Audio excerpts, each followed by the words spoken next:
El coronel Aureliano Buendía promovió 32 levantamientos armados y los perdió todos. Tuvo 17 hijos varones de 17 mujeres distintas que fueron exterminados uno tras otro en una sola noche, antes de que el mayor cumpliera 35 años.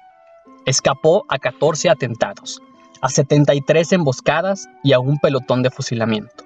Sobrevivió a una carga de estricnina en el café que habría bastado para matar a un caballo. Rechazó la orden del mérito que le otorgó el presidente de la República. Llegó a ser comandante general de las fuerzas revolucionarias, con jurisdicción y mando de una frontera a la otra, y el hombre más temido por el gobierno, pero nunca permitió que le tomaran una fotografía. Declinó la pensión vitalicia que le ofrecieron después de la guerra, y vivió hasta la vejez de los pescaditos de oro que fabricaba en su taller de Macondo.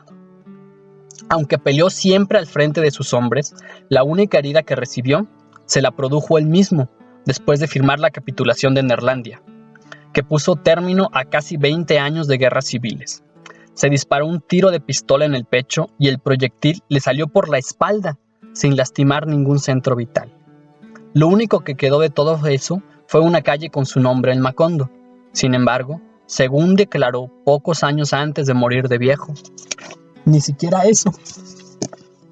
Esperaba la madrugada en que se fue con sus 21 hombres a reunirse con las fuerzas del general Victorio Medina. Ahí te dejamos Macondo, fue todo cuanto le dijo a Arcadio antes de irse. Te lo dejamos bien, procura que lo encontremos mejor. Arcadio le dio una interpretación muy personal a la recomendación.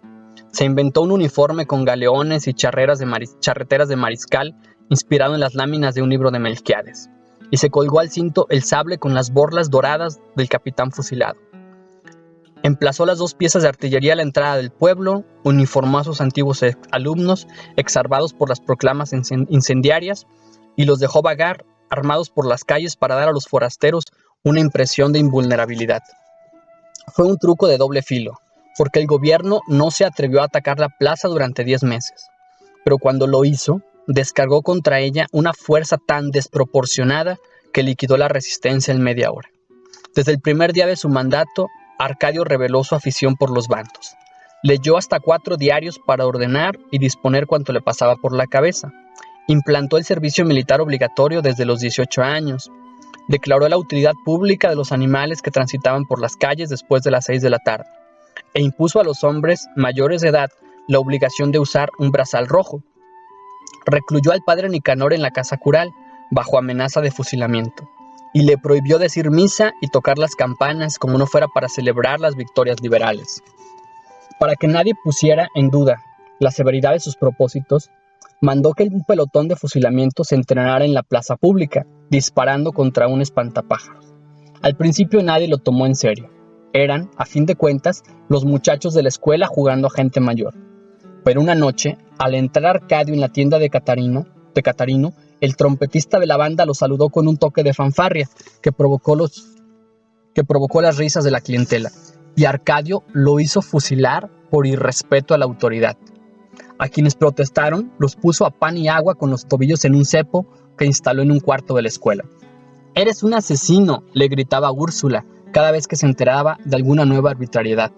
«Cuando Aureliano lo sepa te va a fusilar a ti y yo seré la primera en alegrarme».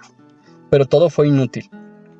Arcadio siguió apretando los torniquetes de un rigor innecesario hasta convertirse en el más cruel de los gobernantes que hubo nunca en Macondo. «Ahora sufran la diferencia», decía don Apolinar Moscote en cierta ocasión. «Este es el paraíso liberal». Arcadio lo supo.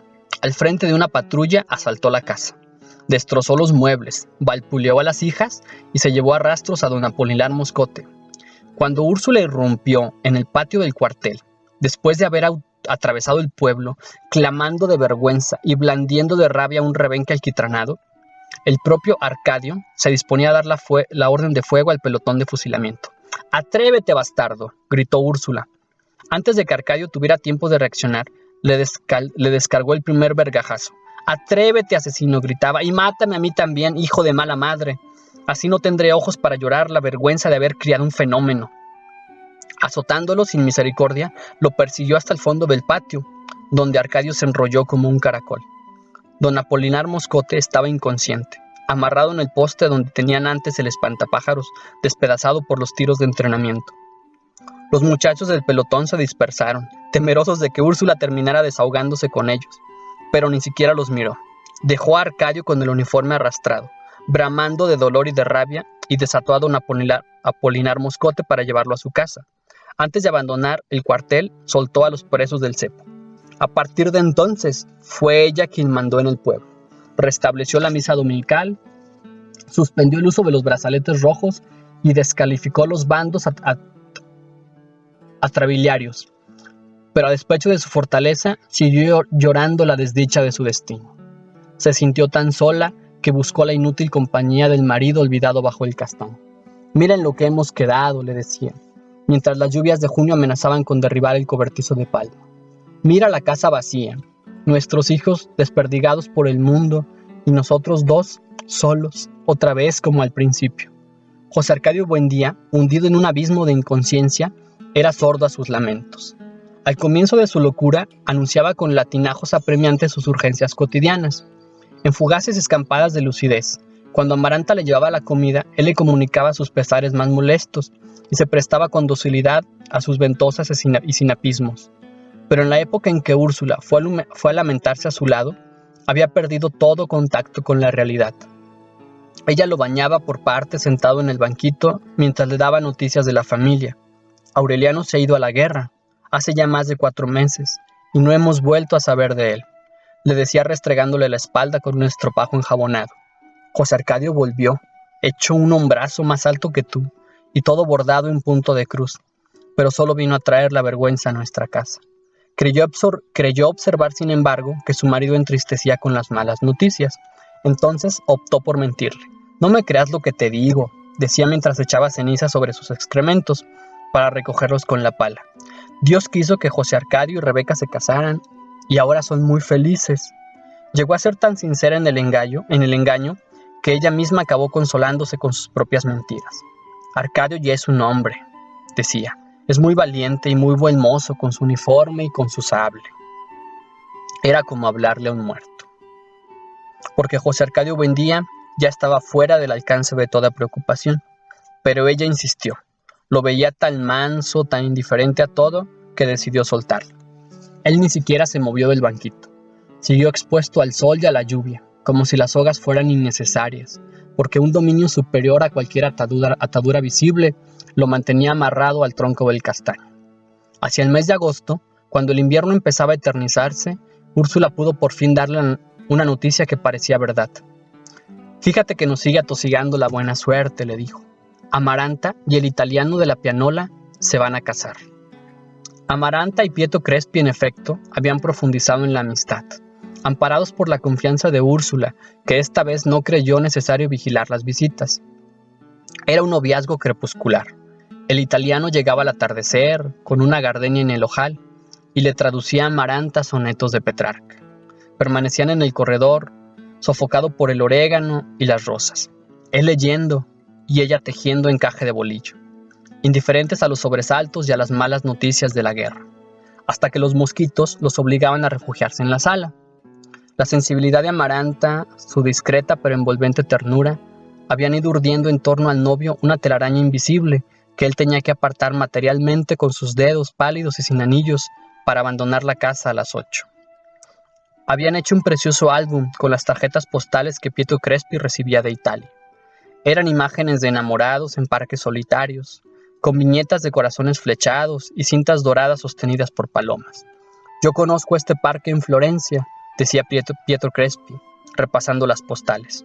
«Uno extiende la mano y los pájaros bajan a comer». A veces, ante una acuarela de Venecia, la nostalgia transformaba en tibios aromas de flores el olor de fango y mariscos podridos de los canales. Amaranta suspiraba, reía, soñaba con una segunda patria de hombres y mujeres hermosos que hablaban una lengua de niños, con ciudades antiguas de cuya pasada grandeza solo quedaban los gatos entre los escombros. Después de atravesar el océano en su búsqueda, después de haberlo confundido con la pasión en los manoseos vehementes de Rebeca, Pietro Crespi había encontrado el amor. La dicha trajo consigo la prosperidad, Su almacén ocupaba entonces casi una cuadra, y era un invernadero de fantasía, con reproducciones del campanario de Florencia, que daban la hora con un concierto de carrillones y cajas musicales de Sorrento, y polveras de China que cantaban al destapar las tornadas de 5 notas, y todos los instrumentos músicos que se podían imaginar, y todos los artificios de cuerda que se podían concebir.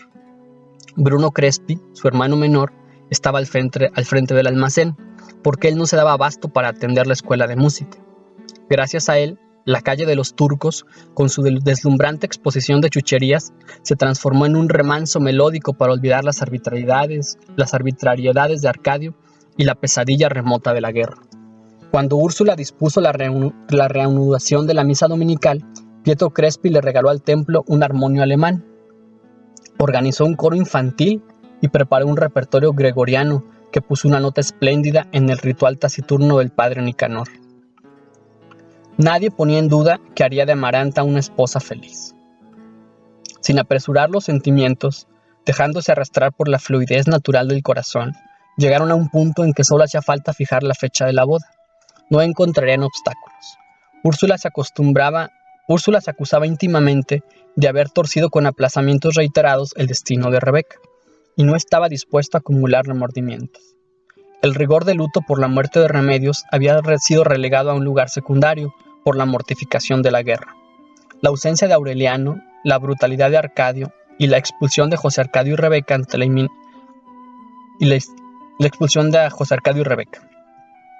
inminencia de la boda, el propio Pietro Crespi había insinuado que Aureliano José, en quien fomentó un cariño casi paternal, fuera considerado como su hijo mayor. Todo hacía pensar que Amaranta se orientaba hacia una felicidad sin tropiezos. Pero al contrario de Rebeca, ella no revelaba la menor ansiedad. Con la misma paciencia con que abigarreaba manteles y tejía primores de pasamanería y bordaba pavos reales en punto de cruz, esperó a que Pietro Crespi no soportara más las urgencias del corazón. Su hora llegó con las lluvias aciagas de octubre. Pietro Crespi le quitó del regazo la canastilla de bordar y apretó la mano entre las suyas. «No soporto más esta espera», le dijo. «Nos casamos el mes entrante». Amaranta no tembló al contacto de sus manos de hielo. Retiró la suya como un animalito escurridizo y volvió a su labor. «No seas ingenuo, Crespi», sonrió. «Ni muerta me casaré contigo». Pietro Crespi perdió el dominio de sí mismo. Lloró sin pudor, casi rompiéndose los dedos de desesperación, pero no logró quebrantarla. «No pierdas el tiempo», fue todo cuanto le dijo Amaranta. «Si en verdad me quieres tanto, no vuelvas a pisar esta casa». Úrsula creyó enloquecer de vergüenza. Pietro Crespi agotó los recursos de la súplica. Llegó a increíbles extremos de humillación. Lloró toda una tarde en el regazo de Úrsula, que hubiera vendido el alma para consolarla. En noches de lluvia se le vio merodear por la casa con un paraguas de seda, tratando de sorprender una luz en el dormitorio de Amaranta. Nunca estuvo mejor vestido que en esa época. Su augusta cabeza de emperador atormentado adquirió un extraño aire de grandeza. Importunó a las amigas de Amaranta, las que iban a abordar en el corredor para que trataran de persuadirla. Descuidó los negocios. Pasaba el día en la trastienda escribiendo esquelas desatinadas que hacía llegar a Amaranta con membranas de pétalos y mariposas disecados, y que ella devolvía sin abrir. Se encerraba horas y horas a tocar la cítara. Una noche cantó. Macondo despertó en una especie de estupor, angelizado por una cítara que no merecía ser de este mundo, y con una voz que no podía concebirse que hubiera otra en la tierra con tanto amor. Pietro Crespi vio entonces luz en todas las ventanas del pueblo, menos en la de Amaranta. El 2 de noviembre, día de todos los muertos, su hermano abrió el almacén y encontró todas las lámparas encendidas y todas las cajas musicales destapadas y todos los relojes trabados en una hora interminable, y en medio de aquel concierto disparatado encontró a Pietro Crespi en el dormitorio de la trastienda, con las muñecas cortadas a navaja y las 2 manos metidas en una palangana de Benjuy. Úrsula dispuso que se le velara en la casa. El padre Nicanor se oponía a los oficios religiosos y a la sepultura en tierra sagrada. Úrsula se le enfrentó. De algún modo, que ni usted ni yo podemos entender, este hombre era un santo. Así que lo voy a enterrar contra su voluntad junto a la tumba de Melquiades. Lo hizo con el respaldo de todo el pueblo en funerales magníficos. Amaranta no abandonó el dormitorio. Oyó desde su cama el llanto de Úrsula, los pasos y murmullos de la multitud que invadió la casa, los aullidos de las plañideras, y luego un hondo silencio oloroso a flores pisoteadas. Durante mucho tiempo siguió sintiendo el hálito de la banda de Pietro Crespi al atardecer, pero tuvo fuerzas para no sucumbir al delirio. Úrsula la abandonó.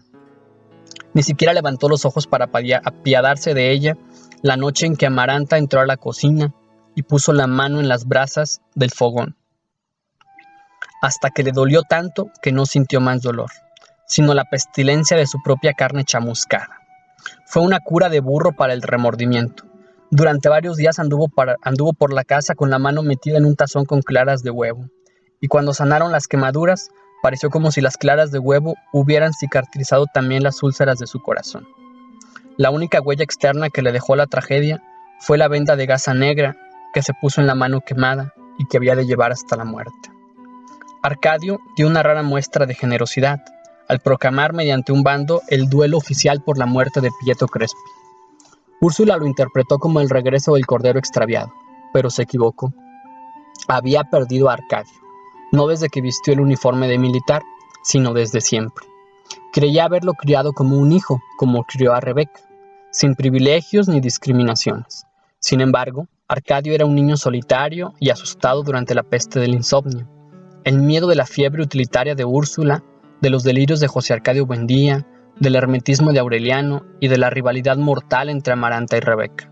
Aureliano le enseñó a leer y escribir, pensando en otra cosa, como si lo hubiera hecho con un extraño. Le regalaba su ropa para que Visitación la redujera cuando ya estaba de tirar. Arcadio sufría con sus zapatos demasiado grandes, con sus pantalones remendados, con sus nalgas de mujer. Nunca logró comunicarse mejor con nadie que lo hizo con Visitación y Cataure en su lengua. Melquiades fue el único que en realidad se ocupó de él, que le hacía escuchar sus textos incomprensibles y que le daba instrucciones sobre el arte de la daguerrotipia. Nadie se imaginaba cuánto lloró su muerte en secreto, y con qué desesperación trató de revivirlo en el estudio inútil de sus papeles. La escuela, donde se le ponía atención y se le respetaba, y luego el poder, con sus bandos terminantes y su uniforme de gloria, lo libraron del peso de una antigua amargura. Una noche, en la tienda de Catarino, alguien se atrevió a decirle: «No mereces el apellido que llevas». Al contrario de lo que todos esperaban, Arcadio no lo hizo fusilar. «A mucha honra», dijo, «no soy un buen día». Quienes conocían el secreto de su filiación pensaron que por aquella réplica también él estaba al corriente, pero en realidad no lo estuvo nunca. Pilar Ternera, su madre, que le había hecho hervir la sangre en el cuarto de daguerrotipia, fue para él una obsesión tan irresistible como lo fue primero para José Arcadio y luego para Aureliano. A pesar de que había perdido sus encantos y el esplendor de su risa, él la buscaba y la encontraba en el rastro de su olor de humo. Poco antes de la guerra, un mediodía en que ella fue más tarde que de costumbre a buscar a su hijo menor a la escuela, Arcadio la estaba esperando en el cuarto donde solía hacer la siesta y donde después instaló el cepo. Mientras el niño jugaba en el patio, él la esperó en la hamaca, temblando de ansiedad, sabiendo que Pilar Ternera tenía que pasar por ahí. Luego, Arcadio la agarró por la muñeca y trató de meterla en la hamaca. «No puedo», dijo Pilar Ternera horrorizada. «No te imaginas cómo quisiera complacerte, pero Dios es testigo que no puedo». Arcadio la agarró por la cintura con su tremenda fuerza hereditaria y sintió que el mundo se borraba al contacto con su piel. «No te hagas la santa», decía, «al fin todo el mundo sabe que eres una puta». Pilar se sobrepuso al asco que le inspiraba su miserable destino. «Los niños se van a dar cuenta», murmuró. «Es mejor que dejes esta noche la puerta sin tranca».